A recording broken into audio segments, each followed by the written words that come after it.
કે બાજુ આવીશ. હેલો યુટ્યુબર ફેમિલી, કેમ છો સૌને? ગુડ મોર્નિંગ, જય શ્રી કૃષ્ણ. અને ધનવીની મેરી ક્યાં છે બતાવજો. ફક્ત 1 મિનિટ માટે રાખી હતી અને જો ધોઈ નાખી દે ને જે રંગ લાવી છે એ બાપરે. કઈ ને બનાવ્યું તો બનાવ્યું હળો થાય તો બટાકા નતા તો શું કરું?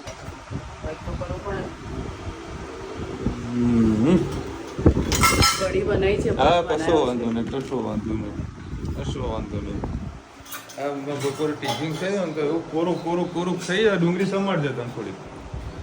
કોરું શાક થઈ જાય લોચાવાળું. જો કે કઢી છે વાંધો નહીં. હવે શાકભાજી વ્યવસ્થિત મળતા નહીં.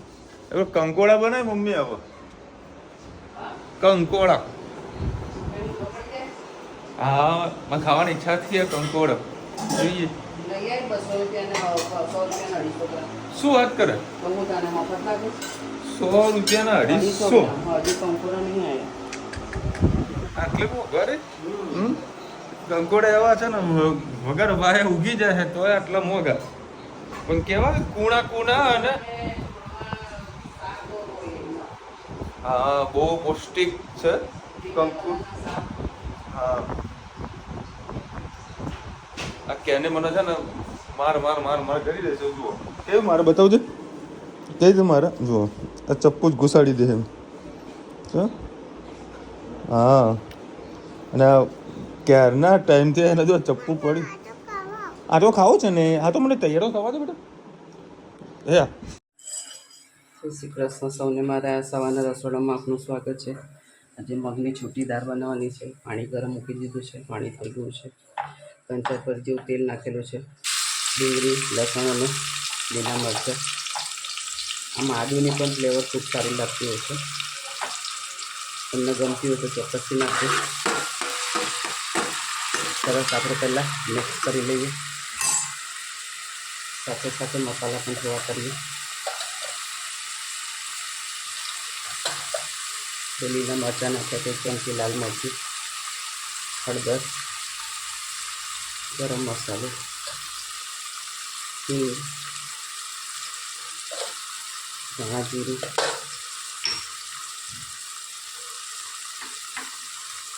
સ્વાદ અનુસાર મીઠું. સરસ બધું આપણે મિક્સ કરી લઈએ. દાળને મેં આખી રાત પલાળી હતી અને અત્યારે આપણે બનાવીએ છીએ. આવી બનાવી હોય તો 2-4 કલાક આખી રાત તમારે આવી રીતે પલાળી દેવાની.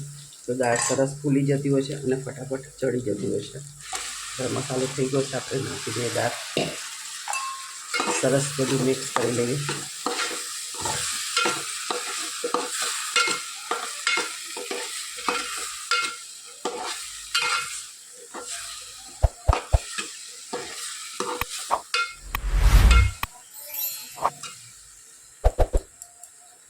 બે મિનિટ મસાલામાં થવા દઈએ.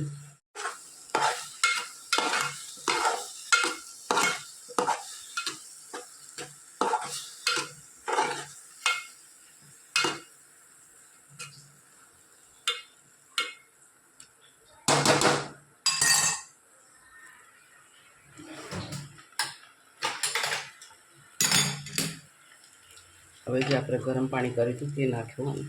હંમેશા આવી રીતે દાળમાં નાખવું હોય તો ગરમ પાણી જ નાખવું. એટલે શું, દાળ ફટાફટ ચડી જતી હોય છે. અને તમારી ઘણા લોકોની કોમેન્ટો છે કે દાળ છૂટી નહીં થતી અને ચડતી નહીં. એટલે જો તમે આ રીતે ઠંડુ પાણી નાખશો તો દાળ દથરી જશે અને જલ્દી ચડે નહીં. આમાં તમારે સોડા બોડા પણ કશું નાખવાની જરૂર પડે નહીં, જો ગરમ પાણી નાખ્યું હશે તો. આ રીતે ગરમ પાણી નાખશું તો દાળ તમારી સરસ ફૂલી અને છૂટી સરસ થશે.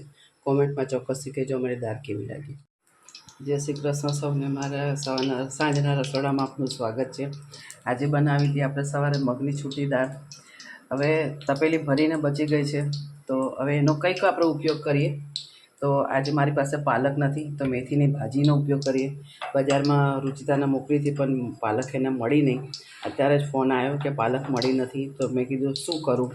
તો કંઈ નહીં, આપણી પાસે જે પડ્યું હોય, સવારમાં પણ મેં તમને કીધું કે આપણી પાસે જે પડ્યું એને સારો એવો ઉપયોગ આપણે કરવાનો. એના અંદર લસણ અને થોડા આદું અને લીલા મરચાં ટામેટાં,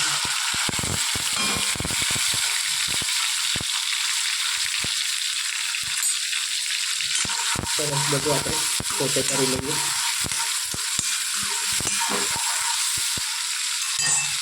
આપણી પાસે જે પડ્યું એને સારું એવું કોશિશ કરવાની કે સારું બને એવું નાખી.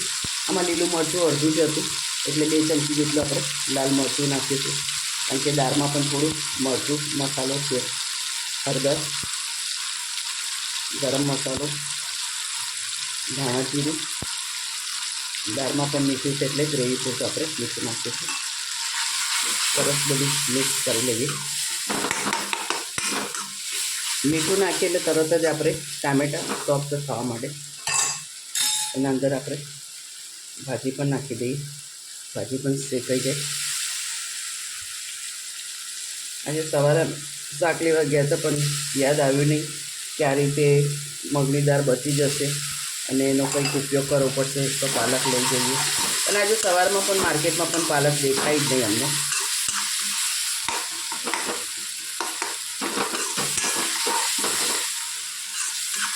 સરસ બધું આપણે શેકી લઈએ.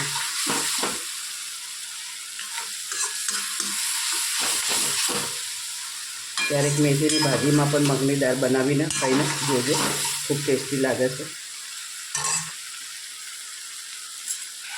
2 મિનિટ મસાલો આપણે સરસ શેકાવા દઈએ.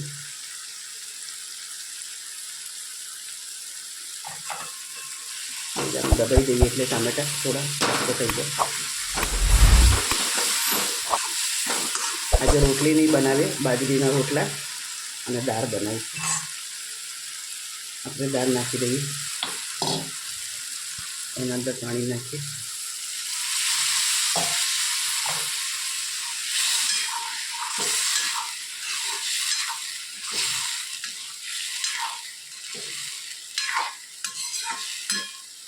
હંમેશા ચાલશે, ફાવશે અને દોડશે એ રીતે જ આપણે કરીશું તો બધાને ખુશ રાખી શકીશું.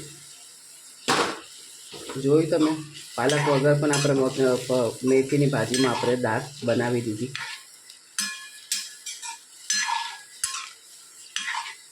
બસ હવે આને થોડીક વાર આપણે એને ઉકળવા દઈશું. લાસ્ટમાં આના ધાણા નાખી દઈશું. કોમેન્ટમાં ચોક્કસ કહેજો અમારા મેથી ને મગની દાળ કેવી લાગી. ચલો ભાઈ 9 વાગ્યા તો બેગ ને બધું પેક કરીને રાખ્યું. બેગ પેક કરીને રાખી. ક્યાં જવાનું? હા દેવો દમણ. વિવો કંપની કઈ કંપની? અચ્છા, એ મોબાઈલ ફેંકતા નહીં પાછા? અરે મોબાઈલ તો ફોન નાખવાનો. ત્યાં જવું? આ ધનવીન લઈ જા. હવે લોકો એ કંપનીના મોબાઈલ વાપરતા હોય, હવે કંપની વાળા અમને બોલાવે કે અમારો મોબાઈલ વાપરો તમે એમ કરીને. સરસ ભાઈ. અમને ભાઈ ભાવેશ કે ગયો તો શૂટિંગ માટે તો દર વખતે પછાડીને આવ્યો છે. હવે મોબાઈલ પછાડીને તો સારું હોય. એકદમ પછાડી દેજો ફોન. તો બનાવ્યું આ લોકો જમવામાં સેવ પડી છે, કંઈક સેવ શેડ લાગી રહ્યા. એ આ શું બનાવ્યું? ભાત છે લે? ભાત નું કેમ? ભાત એટલે ભાત જ છે. ભાત જ બનાવે અને સેવ અને ડુંગળી.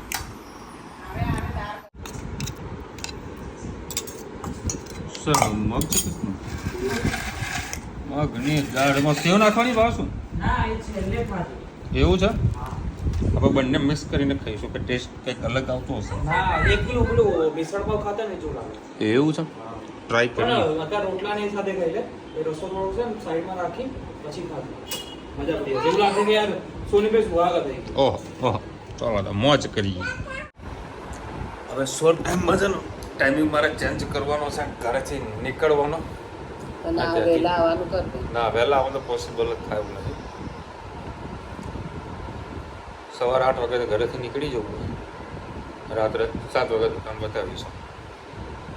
બીજના લોકલ કામ હોય તો કરતા પાવ, કારણ કે એકલા માણસને પ્રોડક્શન કરવાનું, નવું પરચેસિંગ કરવાનું, બીજા હિસાબ કિતાબો રાખવાના, અમુક બીજી મેટરો હોય એને સોલ્ટ આઉટ કરવાની, પાર્સલો કરવાના, એકલા હાથે બધું કરવાનું.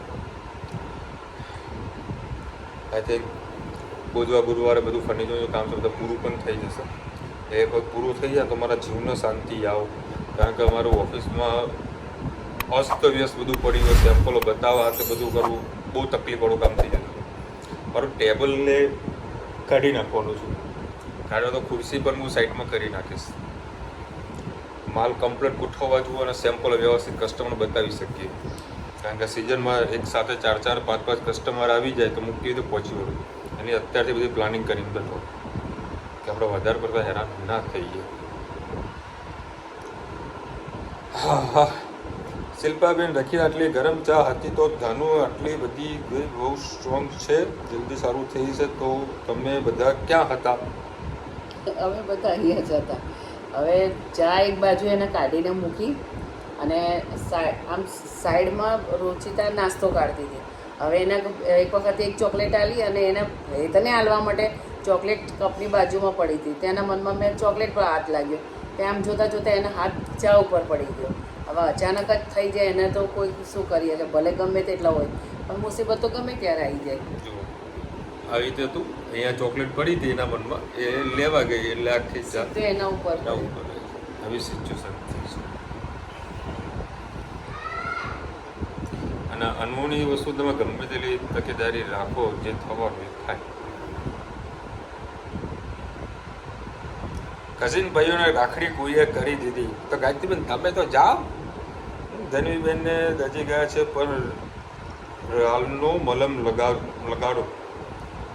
રાલનો મલમ મને ખબર ના પડી એમ, પરંતુ અમારા સામેનો એક બેન બા છે ને એમને કોઈ મલમ આપેલો છે, બરાબર. એ મલમ મેં મારા હાથ ઉપર સ્કીલ ઉપર મેં લગાવ્યો, છે ઠંડક પડે એવું હતું, મતલબ કોઈ બળતરા જેવા થાય એવા નહોતા. ધનવીને લગાવીએ છીએ. આઈ થિંક 1-2 દિવસમાં કમ્પ્લીટ રૂલ્સ આવી જ જશે, એટલે વધારે કોઈ તકલીફ જેવું નથી. બે વખત ડ્રેસિંગ કરીએ છીએ એટલે સારું લાગે છે. રોજ કમ્પ્લીટ ડ્રેસિંગ કરે છે એટલે કોઈ તકલીફ નથી. બહાર ડૉક્ટરને તો બીજા કરાવવાની કોઈ જરૂરત ના પડે આપણને. ભાઈ અમે 4 ભાઈ, 4 દેરાણી જેઠાણી, 3 બેન, 3 જમાઈ અને બધાના છોકરા, બાપુજી, બહુ, કાકા, કાકી, આખું ફેમિલી દર વર્ષે ભેગા થઈએ છીએ, બહુ મજા કરીએ છીએ. આવું ફેમિલીમાં તો કેવી મજા આવે, મોજ આવે. જેમ સિચ્યુએશન તમારે છે ને એવું અમારે ત્યાં આવે છે. બધા ભેગા હોય મજા આવી જાય. આખા વર્ષનો હું તો કહું ને આ એક તહેવાર છે કે મતલબ વાર તહેવાર બધા આવતા હોય પણ આ એક માહોલ અલગ છે રક્ષાબંધનનો. મજા આવે બધાને. અને બધા ભોણિયા ધમ પસાડા થાય. સોરી મેં મિસ એપિસોડ કર્યો છે. ધનવી સારી સહનશક્તિ છે પણ બહેરા જેટલી મસ્તી નથી કરતી. રોજ આવી જાય પછી એલોવેરા જેલ લગાડજો. હવે આના અડધી રાતે બ્રશ કરવા જુઓ છો કયો. હવે આમાં હું એલોવેરાને લગાવવાનું કયો શું કરવું છે જોઈશ. હા જાતે કરશું. આ પકડ લગાવી અડધી રાતે બ્રશ જોઈએ. આપણે નાની પાડવાની બ્રશ કરે ને સારી હેબિટ છે ને, સારું કરે છે ને. કર તું તાર જાઓ ઉપર જજે. હા ચટણી પકડીને એવી કૂદે આમાં બધું મજા આવશે. કૂદે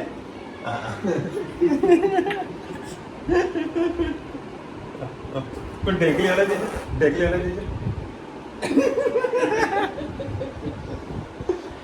બાય બ્રશ કરી દેજે, મોઢું ધોજે. હા તો બોલ. હા પાપા.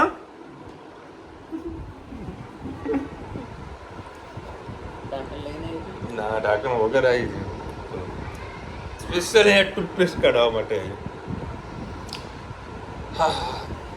કુમુદબેન તમારી તબિયત પાણી કેવી છે? તમારી ઘણી ચિંતા થતી હતી કારણ કે 2 દિવસ તમારી કોમેન્ટ આવતી નથી. તમારો નંબર મારા જોડે છે નહીં, બરાબર. તો પ્લીઝ તમારો નંબર મને મેસેજ કરો, બરાબર, તો હું તમારી સાથે વાતચીત કરી શકું. મારો નંબર તમારા જોડે હશે જ. ભાઈ મારે એકદમ ભાઈ હતા પણ આ તમારા દુઃખ સમાજ આપણે ગઈ સાલ મળ્યા હતા તો તમારા દુઃખ સમજી શકું છું. ભગવાન એમના આત્માને શાંતિ આપે. આ તમે કંઈક બીમારી લખી છે, અપીલી પછીની બીમારી છે, કાયમ માટે મટી જાય એવી કોઈની પાસે દવા હોય તો કહેજો. અપીલે પીસી એવું કંઈક લખ્યું છે.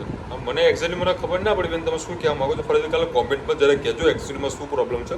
જો આપણે જેટલી બી હેલ્પ થતી હશે તો આપણે 100% આપણે બધા ફેમિલી મેમ્બર છે 100% તમારી મદદ કરીશું. અને મારું બી કંઈ કામકાજ હોય તો ખાસ મને મેસેજ કરજો. આવતીકાલે જયમીનનો જન્મદિવસ છે. જયમીનભાઈ wish you many many happy return of the day. ખૂબ ખૂબ ખુશ રહો. 1974 હેપી બર્થડે જયમીનભાઈ. હા